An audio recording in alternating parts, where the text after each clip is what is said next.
Good morning friends. Science tech education point पर आप सभी का स्वागत है।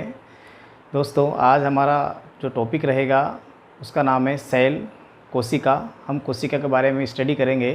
देखिए, कोशिका हम क्यों पढ़ते हैं, इसका पढ़ने का जो कारण है वो ये है कि सभी लिविंग ऑर्गेनिज्म है, जिसमें प्लांट सेल्स है या एनिमल सेल्स है, चाहे बैक्टीरिया हो या फंगी हो, कोई भी लिविंग ऑर्गेनिज्म हो, उसमें सभी की बॉडी है जो सेल्स की बनी होती है। उनका जो भौतिक आधार होता है वो सेल्स ही होता है, यानी कि उनकी जो आधारभूत इकाई होती है वो कोशिका होती है।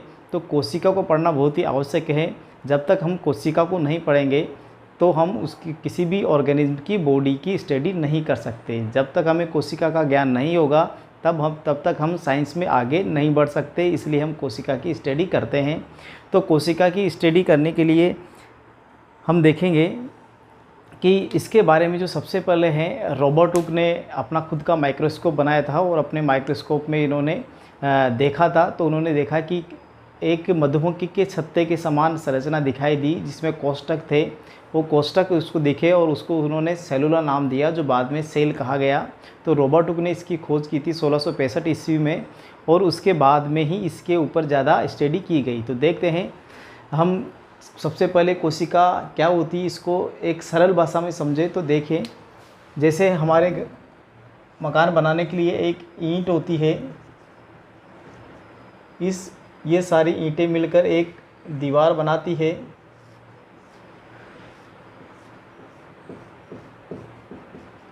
ईंट मिलकर दीवार बनाती है और दीवारें मिलकर, जैसे 4 दीवारें मिलकर एक कमरा बनाती है, और 3-4 कमरे मिलकर एक मकान बन जाता है। ये मकान बन जाता है। तो इस मकान का जो आधार है, सबसे जो छोटी इकाई है वो कौन है?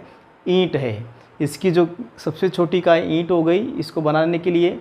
तो इसी तरह हमारी बॉडी को बनाने के लिए भी बात करेंगे। शरीर को बनाने के लिए, किसी भी लिविंग ऑर्गेनिज्म की जो बॉडी है उसको बनाने के लिए अगर बात होगी तो सबसे जो छोटी इकाई है वो हम कोशिका को कहेंगे। तो देखिए कैसे कोशिका, समान प्रकार की कोशिकाएं जो उद्भव में समान होती है वो कहलाते हैं उत्तक। और कई सारे उत्तक मिलकर किसी अंग का निर्माण करते हैं। अलग अलग प्रकार के समान प्रकार के उत्तक मिलकर क्या अंग का निर्माण करेंगे, और अंग मिलकर अंग तंत्र बनाते हैं। अंग तंत्र बनाते हैं और अंग तंत्र मिलकर बॉडी का निर्माण करते हैं। तो जैसे हमने ये सीधा सा एग्जांपल लिया था, उससे ही हम देखते हैं कि हमारी बॉडी भी ऐसे ही है कि हमारी बॉडी की सबसे जो छोटी इकाई है वो कोशिका होती है। और हम कोशिका को संरचनात्मक इकाई इसीलिए कहेंगे, ये इसकी संरचना बनाती है। तो यहाँ से इसकी परिभाषा निकल कर आती है कि कोशिका क्या होती है। यह है किसी भी जीव की संरचनात्मक, तो किसी भी जीव की क्या हो गई? संरचनात्मक इकाई हो गई।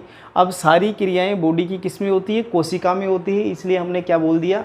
क्रियात्मक।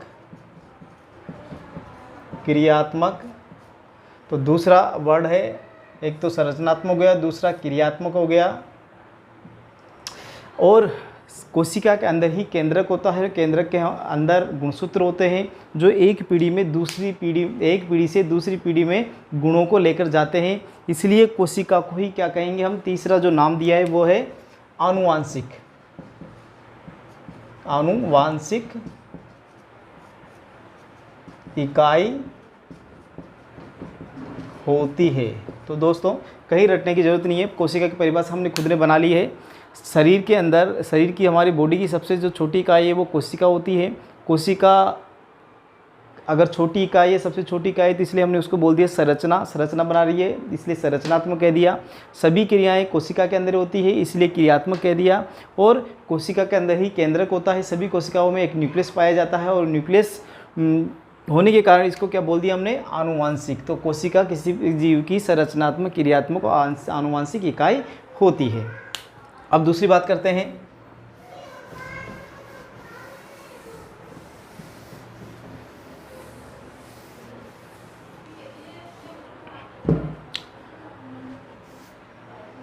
रॉबर्ट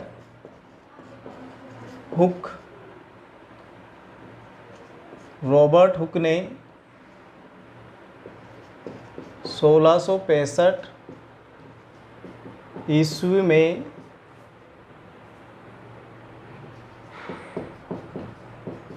कोशिका की खोज की। पहली बात तो यही है कि 1665 ईस्वी में किसी रॉबर्ट ने किसी खोज की, कोशिका की खोज की। तो देखिए इन्होंने क्या किया था, अपना खुद का एक माइक्रोस्कोप बनाया था जो किसी भी चीज़ को 300 गुना बढ़ाकर देख सकता था। इतनी क्षमता का, इतना मैग्नीफिकेशन का उन्होंने माइक्रोस्कोप बनाया था।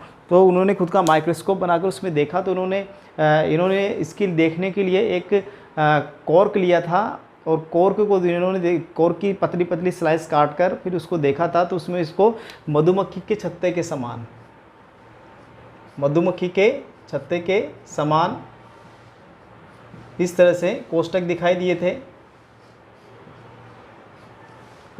तो इसको नाम दिया इन्होंने सेलुला। सेलुला जो बाद में क्या कहा गया, सेल।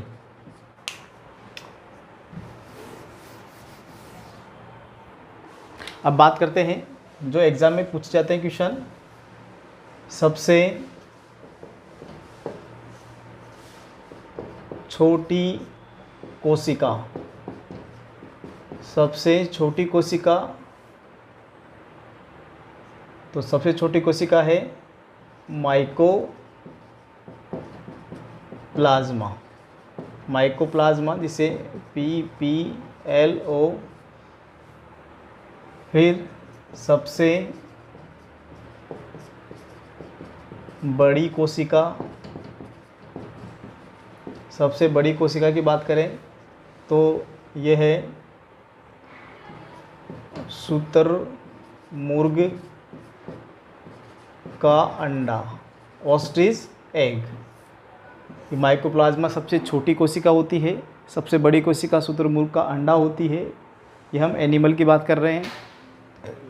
फिर बात करते हैं सब मनुष्य में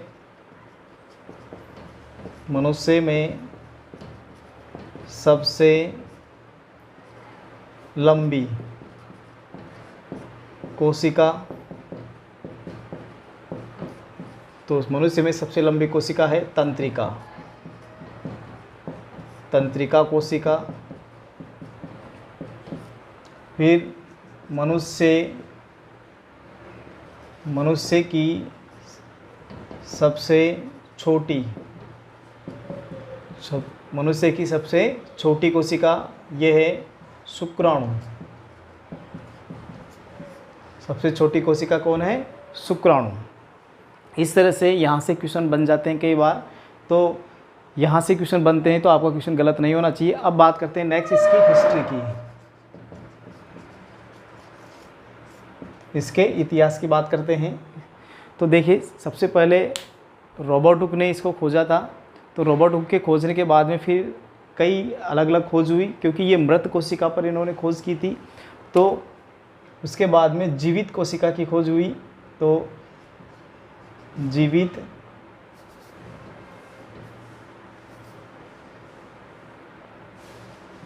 लिविंग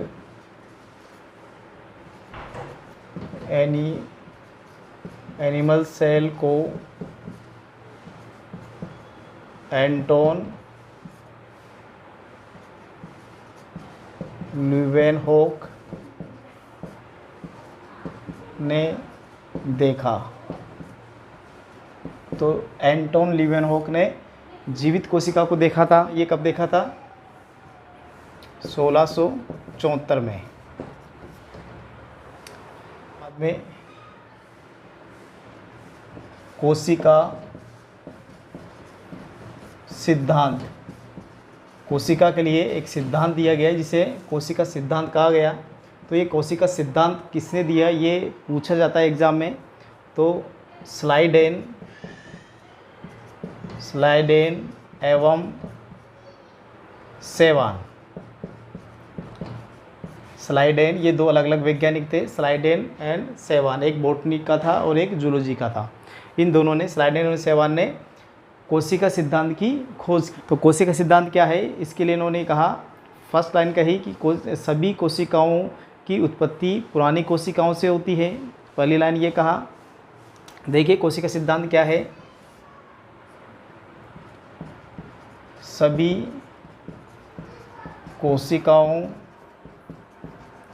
की उत्पत्ति पुरानी सेल से, सभी कोशिकाओं की उत्पत्ति पुरानी कोशिकाओं से होती है। ये बात कही, कोशिका शरीर की संरचनात्मक एवं क्रियात्मक इकाई होती है। कोशिका शरीर की संरचनात्मक एवं क्रियात्मक इकाई होती है। तीसरी बात बोली इन्होंने, सभी जीव कोशिका के बने होते हैं। और चौथी बात बोली, सभी जीव एक कोशिका से जीवन प्रारंभ करते हैं। तो देखिए कोशिका सिद्धांत स्लाइड एंड सेवान ने दिया था, इम्पोर्टेंट बात है ये। और इन्होंने कोशिका सिद्धांत में क्या कहा था, सभी कोशिकाओं की उत्पत्ति पुरानी कोशिकाओं से होती है। कोशिका शरीर की संरचना क्रियात्मक ये सभी जीव कोशिका के बने होते हैं और सभी जीव एक कोशिका से जीवन प्रारंभ करते हैं। तो इस तरह से कोशिका सिद्धांत की ये 4 बातें बताई। फिर एक आया रुडोल्फ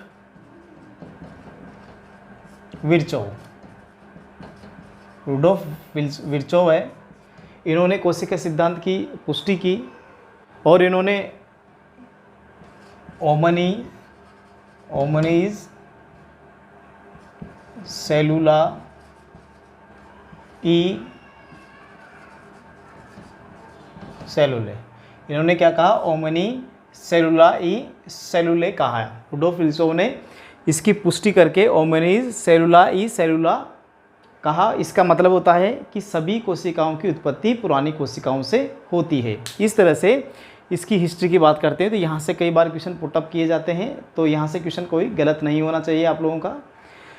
अब बात करते हैं नेक्स्ट।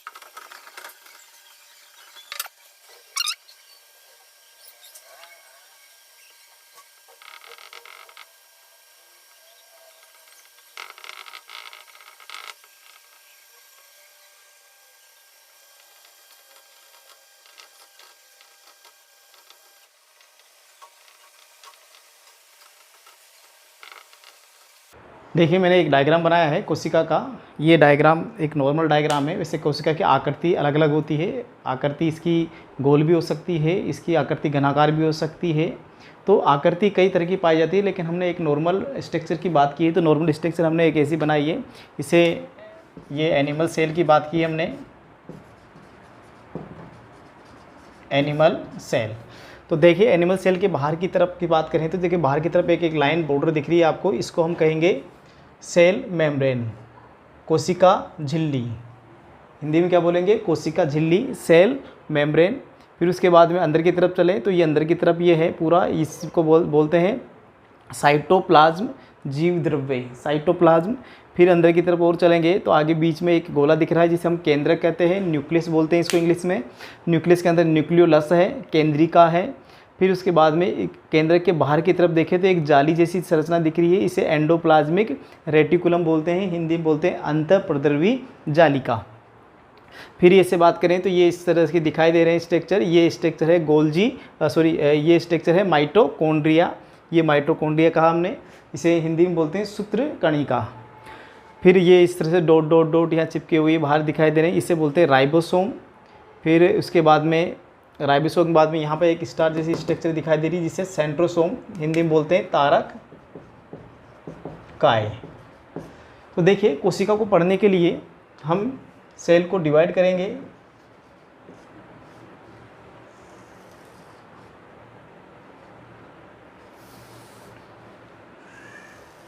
हम सेल को 3 भागों में बांट सकते हैं। पहला तो है cell membrane,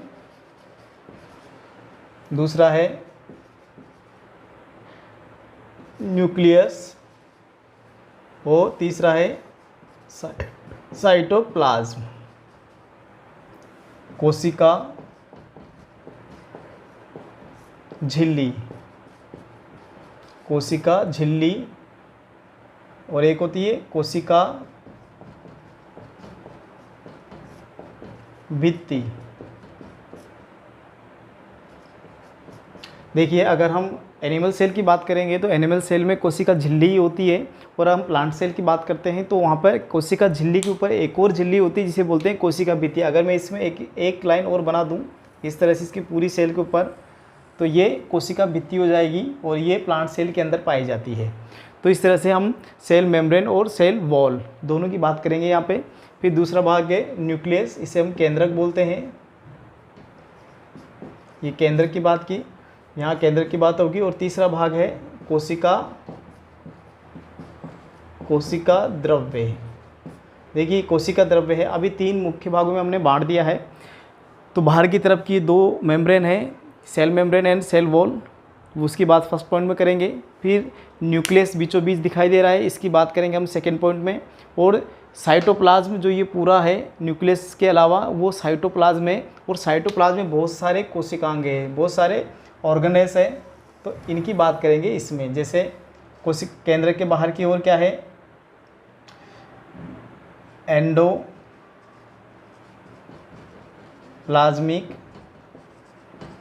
reticulum, Golgi body, ribosome,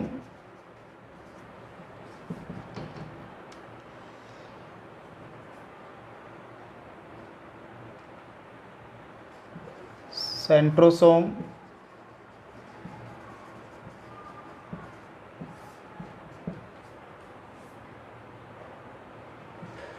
plastid,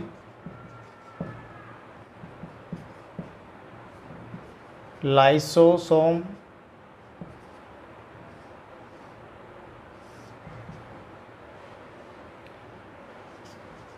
vacuoles, रिक्तिका।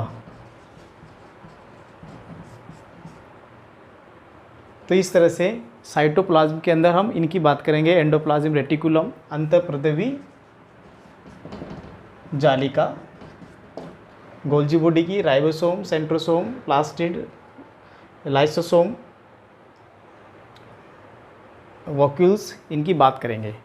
तो इस तरह से हमने सेल को कैसे पढ़ेंगे ये ओवरव्यू हमने यहाँ पर देखा है। तो आप लोगों को यहाँ तक समझ में आया होगा। अब इसकी नेक्स्ट यहाँ से हम डिटेल में बात करेंगे नेक्स्ट वीडियो में।